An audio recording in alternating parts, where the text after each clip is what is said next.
Lighting is the love language of photography. It has the power to transcend a normal moment into pure magic and turn a simple photograph into art. Lighting creates a mood, it captures a feeling, and it communicates an idea. And that's by Dixie Dixon. So, guess what? You won't be able to guess this. My name means light. I don't know how my parents knew that I would have a 40 plus career using light. But I love those kind of coincidences, and it really obviously is the perfect name for me. My first memory actually is of light. I slept in an attic. There was a bedroom in the attic, and there was a window at one end that when you looked through it, you faced east. And I remember the morning light coming in, and we were three, or I was three when we moved. So it was a very early memory, and it always brought me a wonderful feeling. So yeah, I've been addicted to light for a long time. Now, gee, you may have guessed the topic today. It's a solo episode with me, Miss Lucy Light, about light, about how to use it, but also hopefully inspire you some, give you practical exercises you can do because we've got these brains and we've got these things that develop called synapses in the brain. And when you take the time to practice things, to do things you might not normally do, it helps your ability to see. And I want you to encourage that. I want to encourage that. Let's get better grammar. Okay, I also want you to be thinking about how mastering light can change your photography both creatively and financially. And then I have this fun quick class called Go Towards the Light. And I was able to hire the first supermodel as my model for this. And I think you'll love seeing what I did with her. Uh, because this is going to be shown as a visual, if you want to go to YouTube, if you're listening, uh, give yourself a reminder when you're at a computer where you can sit and watch it so that it gives a little more meaning. Okay, so lighting is not just technical, it's emotional, it's expressive, it directs our eye and our emotions to where the artist wants us to go. We use contrast, shadows, the quality of light, illumination on certain things, and shadows on things we don't want people to see in order to tell the story and create that emotion or that understanding that the artist we want people to see. A powerful image can evoke all kinds of reactions. They can be happy ones, sad ones, shocking ones. And the thing is, the more that we can see light and intentionally use it to find or create what we want, find meaning going out in the world or in our houses, create meaning getting soft boxes, setting up a studio, or bringing lights even when you're outdoors. Uh, it's our language. It's kind of our love language. So, photography is the art of capturing light and shadows. This is a quote to evoke deep emotional responses. It often acts as visual poetry. I love that. It is the practice of capturing a pause button in time, a fleeting whisper that honors the subject rather than just documenting it. According to the article called The Photo Argus, it's the essence of artistic expression that lies where light and shadow fall, making photography a powerful emotional medium. Oh, I like all that. So, um, we also need to talk about shadow because in that quote, it mentioned light and shadow. If we don't have shadow, everything looks a little flat. We need to understand also lighting ratios because that that helps our story. Like if you're doing a baby and you want a soft light, the lighting ratio between the light and the shadow may be slight, maybe none. If you want it to have more punch, then you make the difference between the highlight and the shadow to be more. That's called a lighting ratio. And you can play with that to create shape and depth. It gives depth, dimension, and mystery. Without shadows, everything is flat. And as I was thinking about this, I was remembering one of the oldest books in existence that starts in its first chapter. So it's Genesis 1 about light and shadow. So here is that quote. And God said, "Let there be light," and there was light. And God saw the light and that it was good. And God divided the light from the darkness. So even whoever created the universe had fun with light. All right. So when you're able to use light in the way that you want to, you vision your photography moves from taking nice pictures to creating something with impact, something meaningful, something memorable, and, in my opinion, more profitable. So I'm going to give you my class called Go Towards the Light. I pause for 1 sec so I can do the screen share.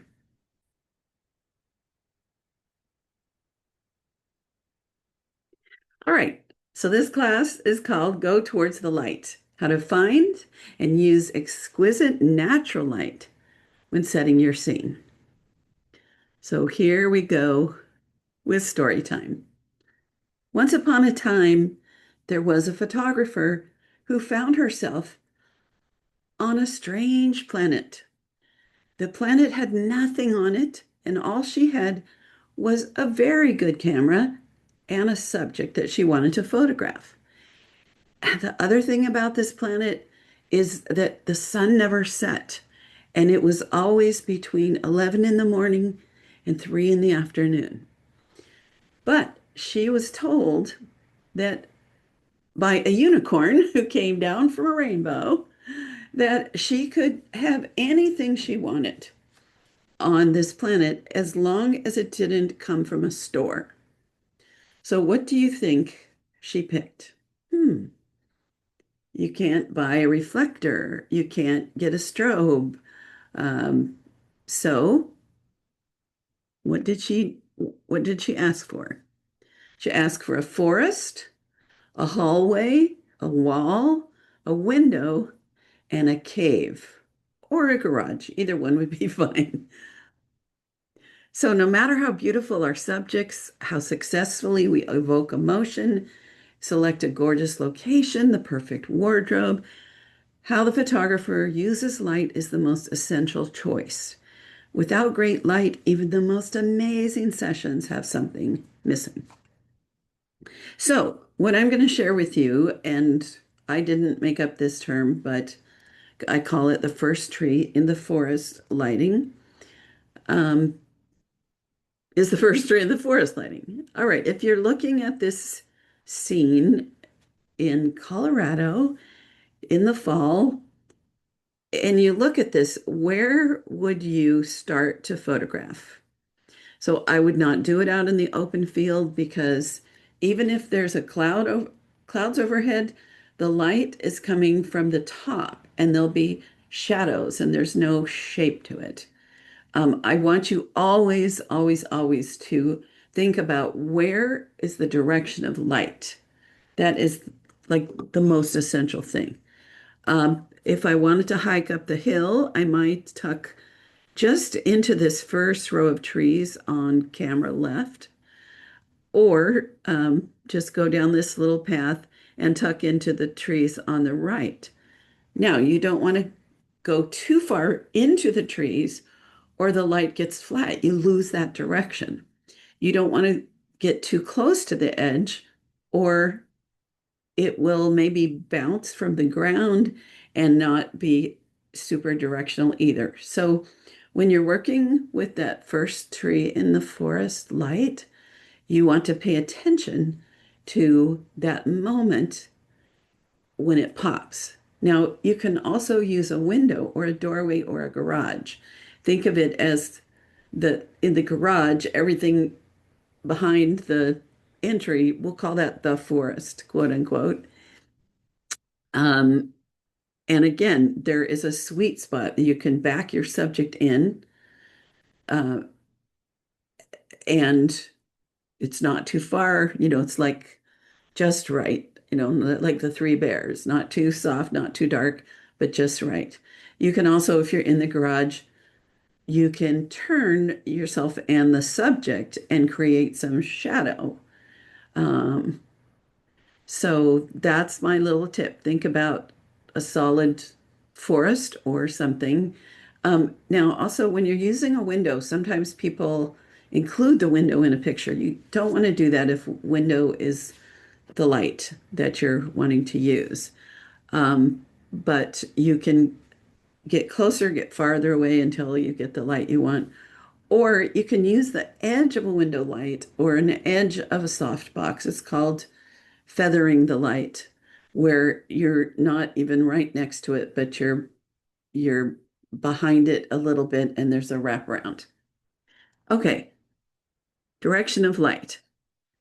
When we're doing portraiture, you want to think about the eyes like a clock. And the most beautiful standard light is where you put a highlight. It could be a soft one, a sharp one.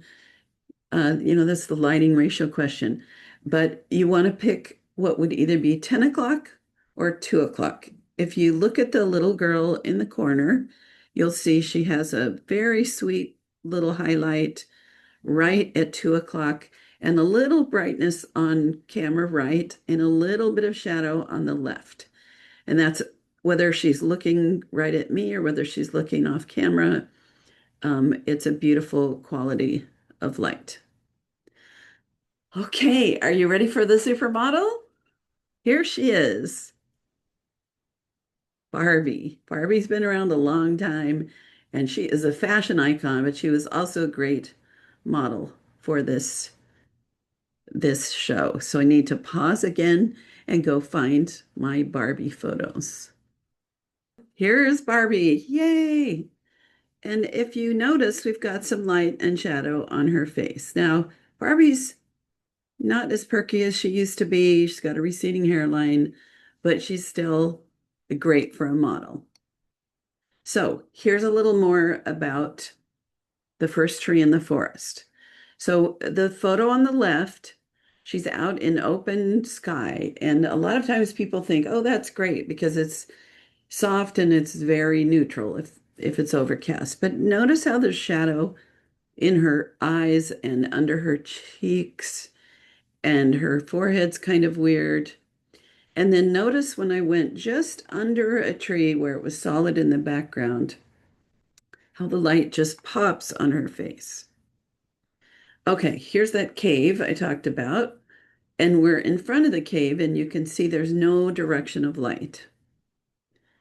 Now, I've popped her in. I used to call this Barbie's new dream condo because she lost the dream house in the divorce with Ken. So sad, but she's an independent woman now. So if you see how the light changed, so I'm going to go back. See what it's like in front of her. Now see what it's like behind. Um, okay, now dappled light. Our eyes can adjust for dappled light. So when you learn to see direction of light, you will understand that there's going to be speckles even if you can't see them well. When you turn the subjects back towards the light, you've got to be careful about flare because that will flatten it. At the bottom, I've got her turned away from the light under a tree, but I caught a little bit of rim light, which gives it some depth. And I kept the flare away. All right. Sometimes I see people photographing in beautiful sunset light and they turn the subjects back to the light And this is again also window. You want them facing the window.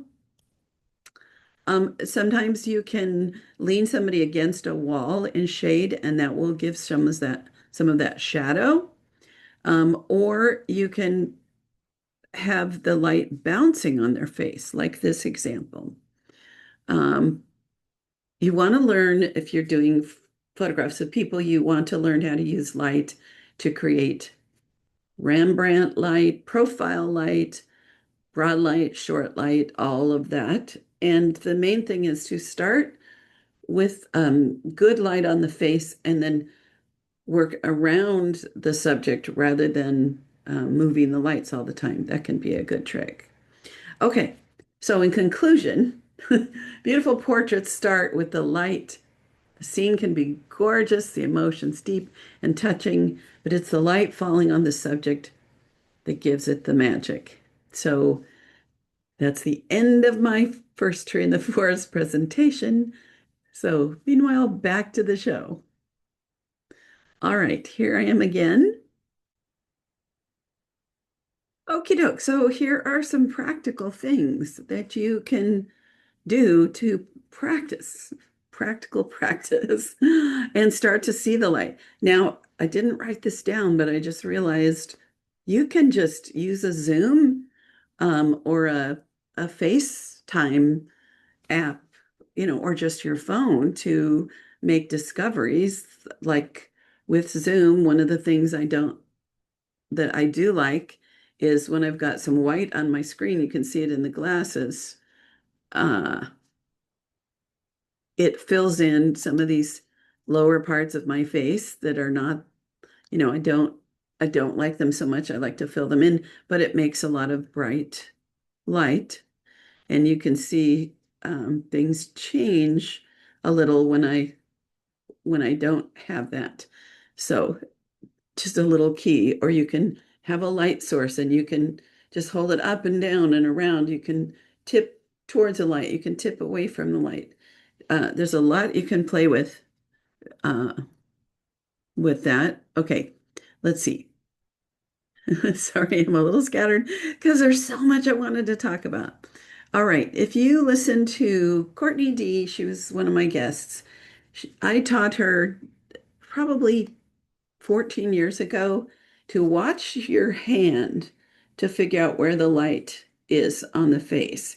And she said she still uses that. So you can walk around, you can, go outside, see a light source, move your hand around, move it back. That you'll see where the highlights are, where the shadows are, how the shape changes, how light can wrap around subjects. So it's a good tool. This is the next one, number two, which is where would Lucy sit? And it's about, let's say I'm going to lunch, uh, and if it's with a friend, uh, and I have a choice of where to sit, I'll usually sit with my back to the window or to the side so that when I'm looking at my friend, she's in the most beautiful light possible. Let's say there's a window next to the table. But if I'm on a date, I want to look my best. So I'll try to sit with my back in the shadowy side with my face towards the window so that I get nice, beautiful light on my face. So the exercise is that you can pretend you're at a dinner party and it seats eight. If you have a table near a window that's round, uh, it's awesome, but you can just do this with your phone. And so start with your back to the window. Well, first of all, find the sweet spot where when you're facing the window, the light is direct and nice, not too harsh. And then take a picture of your face from that. And then pretend there's eight chairs. So pretend you're sitting in the next chair to the left and take that picture and you'll see some shadow that's brighter on the side closest to the window. Then go to the next one and you'll see it's split light. Then the next one and you'll see there's a little bit of edge light.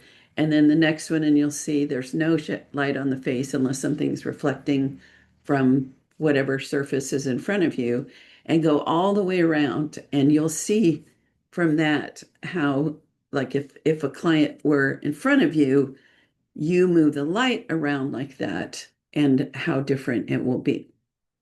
Okay. Something Dean Collins, if anybody's been around a while, you knew that name. He was the master of light. I took a class with him, and we had a little picnic in the evening. In the afternoon, we were photographing models, but then we had a picnic, and then it was dark. And he took um, a pie pan, and he took a flashlight, and he moved it all around. And I saw light in a way I never have. So you could take a doll or a mannequin head, wig head, go in a dark room or a friend and move the light around, move it forward and back.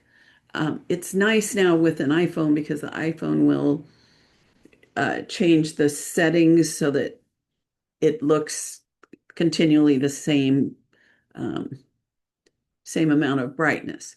But just practice with it. Go underneath. Of course, we've got that what I call Frankenstein light. Go way up high and you'll see there's no light in the eyes. So it's a really fun exercise. Number 4, go to a museum. This is one of my favorites. Whenever I'm in a new city or even somewhere I've been before, I love to find the art museums and study the paintings and look at light, look at the direction. Next is always color. I had a great conversation about color a few months ago, but you want to um, absorb, grow your brain, see what you see. And if you've done some of these exercises, you're going to see more than you have before. Okay, I think with my little stumbling here and there, thank you for the grace to be perfectly imperfect. I give that to myself. I hope you give that to yourself. Um, I just want to remind you, light is our primary tool.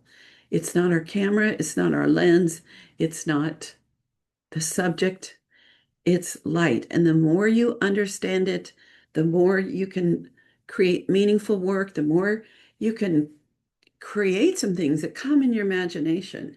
You will gain confidence, and your clients, as I mentioned, will feel the difference. They may not understand why, but it will impact them all of the time.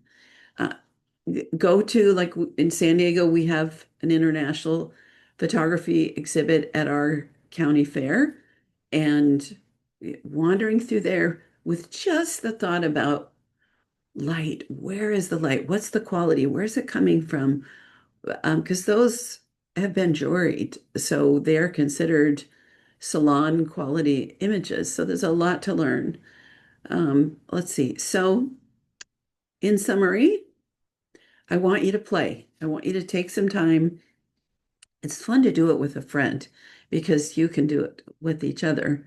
Not to perform, not to be perfect. Don't be afraid, but play. Even if you have a client and you've done the things that you are comfortable with, your standard go-to that always works, spend a little time doing something different and fun.